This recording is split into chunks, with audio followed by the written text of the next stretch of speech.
Hi, my name is George Jarman. This is my skills versus capacity in the weight room vlog. I have chosen to analyse the back squat and overhead press. Athlete A has previous experience in the gym, but has extremely limited dorsiflexion. He has also had a hip replacement on his right hip and has been told he needs one on his left hip in the near future, which causes a left to right movement during the descent phase of the back squat. He also has a lack of overhead mobility, which will be shown later. Athlete B has optimal upper and lower mobility, but has a lack of experience and lack of motor control in gym-based movements. Athlete A's front three of the back squat, though not the best technique with the knees initiating the movement, the moment the knees move forward, the heels raise, causing him to lose any sort of back squat technique and to nearly fall. The back view of Athlete A's squat shows left to right translation caused, as we know, by the hip replacements. Again, shows the heels rising the moment the knees are forced to move forward. The first test we completed is a dorsiflexion test. This is normally done working back to 5 centimeters away from the wall, and the knee is moved forward to touch it. As we can see, this athlete has almost zero capacity to move the knee forward and a very limited capacity in dorsiflexion. He recorded 81 degrees on his right, showing restrictions at the gastrocnemius, soleus and plantar flexors. His left shows similar issues, showing less dorsiflexion at an angle of 86 degrees. Therefore, again showing restrictions in the aforementioned muscles.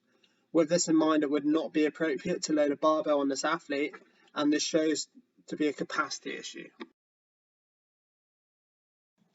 Next, we checked hip flexion, which is right hip, which is the one that is replaced, showed an angle of 121 degrees, which is low but would be expected with a replacement. His left hip showed a greater range of hip flexion, as would be expected, though varying, they would be adequate to squat, if areas such as dorsiflexion are corrected. The last test we move into is the pole squat test. This reinforces what the previous tests have shown us, is that his hips have the ability to squat, but his ankle mobility is preventing a full back squat. Moving on into a heel raised box squat, which removes the need for dorsiflexion capacity in the movement and also allows a target for hip flexion hitting the box. This showed a significant improvement in squat technique and capability. It's important to note that there is a lack of stability as the athlete is unable to passively produce the required mobility. Looking at the back view of his heel elevated squat, the left to right movement is still visible, but improvement in capabilities must be noted. In summary, Athlete 1's back squat showed to be a capacity issue, showing poor dorsiflexion in both ankles and left to right movement during the descent phase of the squat. Remedies for this include self-myofascial release using a foam roller or lacrosse ball on the gastrocnemius, soleus and other restricted areas. Ankle mobilization is vital, such as banded dorsiflexion, and the left to right issue is being referred as he is due a hip replacement due to degenerative arthritis. Moving on to Athlete B, who has a skill issue with her back squat. Looking at the rear view of her back squat shows good technique, but shows she doesn't quite hit depth. The side view again shows good technique with a neutral spine and the knees travel forward slightly over the toes. Unfortunately, she does not manage to hit parallel. The bar positioning is strong with an almost vertical bar path, which is excellent considering her lack of experience in these movements.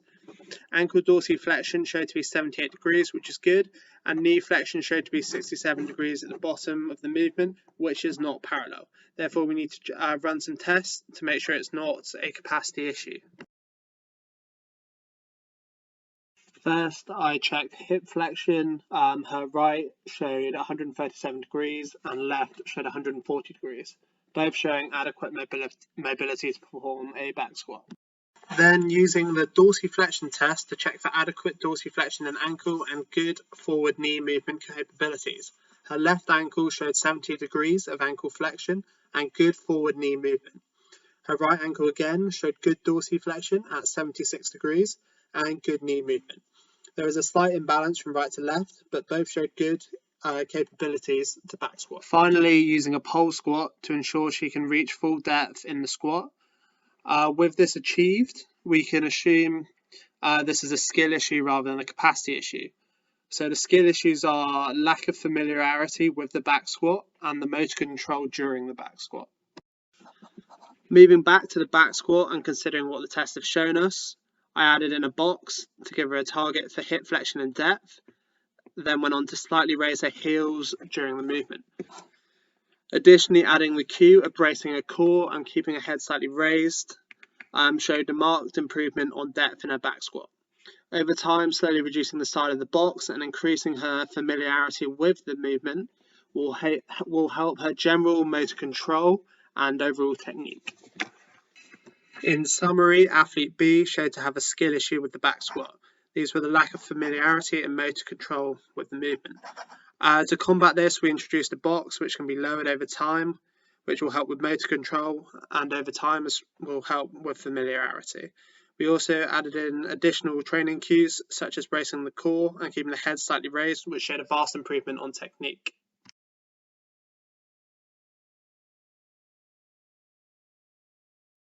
Next, athlete 1's overhead press capacity issue. The side view shows us the bar is slightly forward from being completely overhead, and it also shows a slightly forward bar path. The front view shows us he has a significantly elevated right scapula. This is shown by the almost covering of the right ear during the movement. In this rear view, we can see a significant size difference in the rhomboid minors and majors and the scapularis, and differences in movement patterns can be contributed to having a long career in squash, a predominantly one-sided sport. Then moving on to check shoulder flexion, he showed he couldn't touch the floor, only achieving 152 degrees of flexion, therefore failing this test. This lack of flexion can be attributed to lack of flexibility in the lats. Then testing pec mobility, he again was unable to touch the floor. This means he failed the test again. Thus, this is a capacity issue, the two main issues being a lack of flexibility in the latissimus dorsi and the pectoralis major and minor, also a large muscular imbalance causing variances in muscle recruitment patterns when completing the movement. Remedies for these flexibility issues include self-myofascial release and mobilization. Specifically for the lat, this can be helped with foam rolling. And then moving on to the pecs, this can be used with a lacrosse ball or an indoor cricket ball, rolling along the pecs, and then adding additional mobilization drills will help with the mobility in the overhead press. These methods showed a significant improvement over a short period of time, with the side view showing an improved bar path and finishing position, though it does show a minimal rib flare. In summary of athletes 1's overhead press, he had a number of capacity issues, these issues being flexibility in the pec and the latissimus dorsi, a slight rib flare which became apparent later on, and a muscular imbalance due to a long career playing squash, a predominantly one-sided sport.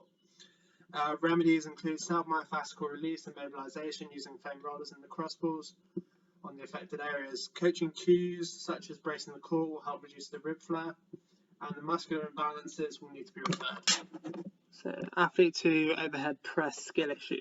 The front and rear views show us a poor technique. Poor start position, no brace core, the forearms aren't vertical, making it harder to produce force efficiently onto the bar. The elbows flare immediately when pushing up. Adding additional weight to this would likely cause failure. The side view also shows she does not reach full extension of the shoulders, shown by her arms being in front of her ears. The bar path is also poor, showing a large horizontal component, when it should stay close to the body and move in a more vertical-like fashion. We then moved on to check shoulder flexion using a stood-up variant of the test. She showed good shoulder flexion, hitting the wall behind her, passing the test. Therefore, we can conclude this is a skill issue, and the issue being a lack of familiarity and technique within the movement. Therefore, I started her in a more active position, core braced, chest pushed forward to create a ledge, and the grip slightly closer together, forcing the forearms more vertical. This allows her to push more force, more efficiently. The elbows didn't flare up using this technique, and the bar path was much better and ended in the correct position overhead.